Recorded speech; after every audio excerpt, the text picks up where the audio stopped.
Tak jo, tak čau lidi, vítám vás u svého mod preview. A dneska si ukážeme takový malinký vojáčky, které jsou z nějaký tento nonc. Takže můžete vidět tu menu items. A teď si najdem ty klaj týpky. Máme neutral soldier, červený, žlutý, zelený, modrý, koně z hlíny, oranžovýho, fialovýho, růžovýho, hnědýho, civilista bílej a černýho. Ale to je něco Bravler, to je něco to znamená. A Pegase ze sněhu. Potom ničitel těch divných tentonons a neutral. Jak můžeme vidět, takhle zhruba vypadají ty figurky, takhle prťavý jsou. Skáčou jeden blok a to jsou neutrálové. Neutrálové neútočí, červený útočí. Neutrálové jsou prostě neutrální.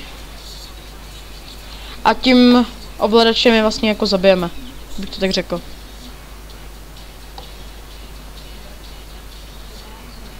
Tady. Tak, potom máme prostě různý barvy mezi sebou útočí, máme různé takhle barvy prostě. A takovýhle. Nejhezčí je zelená a fialová podle mě. Sami rozhodněte. Po mapě je mi tady různý chodí, tam nemůžete vidět fialovýho, tam je zase vzadu fialovýho s koněm. No, dobrý. Co mi tady blbne, to je jedno.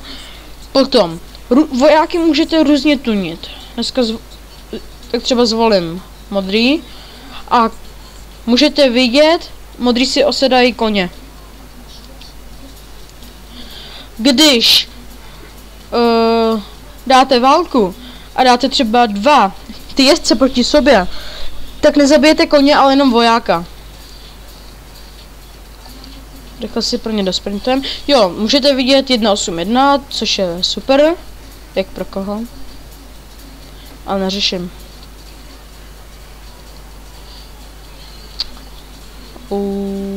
Ještě tam mám jednoho koně. A ještě se podíváme na Pegase sněhovýho. Pegas je vlastně stejně jako kůň, akorát vypadá jinak a má křídla a to může takhle lítat.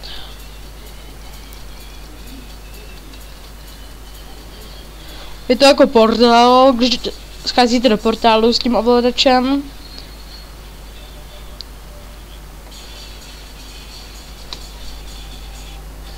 No. Tak. Potom. Různě můžete tunit vojáky. Takže smazat. Musím ovladač a zvolím červený. Vemu jich třeba víc. Tak, a jak můžete tunit různě vojáky? Stekem dřeva. Potom tady asi to je všechno. Železem, zlatem, stykem, bla bla bla bla bla.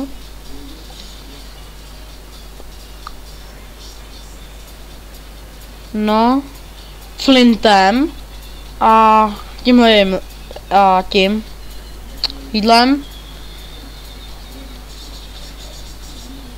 a cukrem. Nejsem si jistý, jestli to je všechno. A myslím, že tam jsou ještě diamanty. Diamanty. A ještě jednu věc. Jo, ještě prášek. A z Endermana perlu. Tady. To jsou věci, co si určitě pamatuju.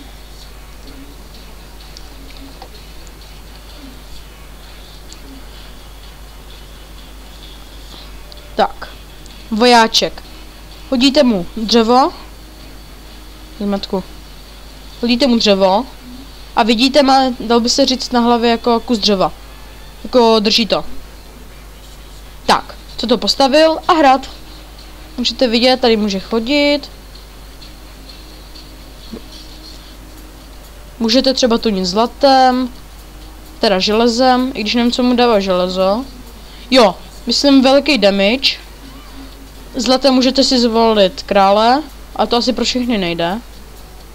Ano, tohle červený král. Stykem jako meč. Flintem. Tak to musím dát asi někomu jinému flint. Tak flint ne, to jsem si spletl. Cukr. Budu hyperaktivní, takže strašně rychlý. Ještě jednou mu dám styk.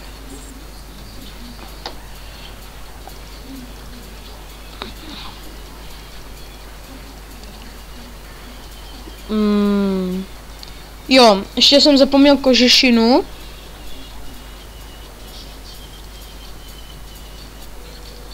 Tak, kožešinou můžete je tunit jako brnění, jak můžete vidět. Diamantem. Úplně nějaký, jo, to jsou ty mega útoky. Vypadá, to je plášť vlastně. Že budu jako creeper, prostě když ho zabijete, bum. Jídlo, že se můžou léčit potom při boji. Tak. Teď si vezmu obyčejného vojáka a dám mu Ender Perlu a stane se z něj červený zombík. Útočí buď po... je takovej tmavě červený a útočí na mě, neboli na Steve týpka, a nebo na svý ty červený. Takže udělám nějakou zombie armádu a jídlo, takovýhle kravené. Tak.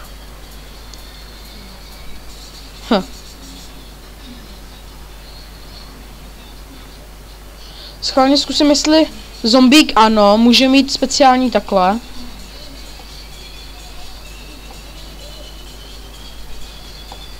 Polip mi můj zadek.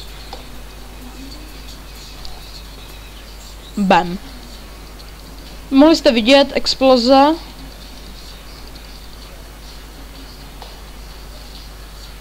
Jo, když kliknu na určitou postavu pravým, tak bych ho měl vidět. Ano, vidím ho z jeho pohledu. Tak to jsem nevěděl, teď jsem zjistil, že když ho praštíte vy, tak on taky exploduje. Bum. Tak se tímto s váma loučím a čau.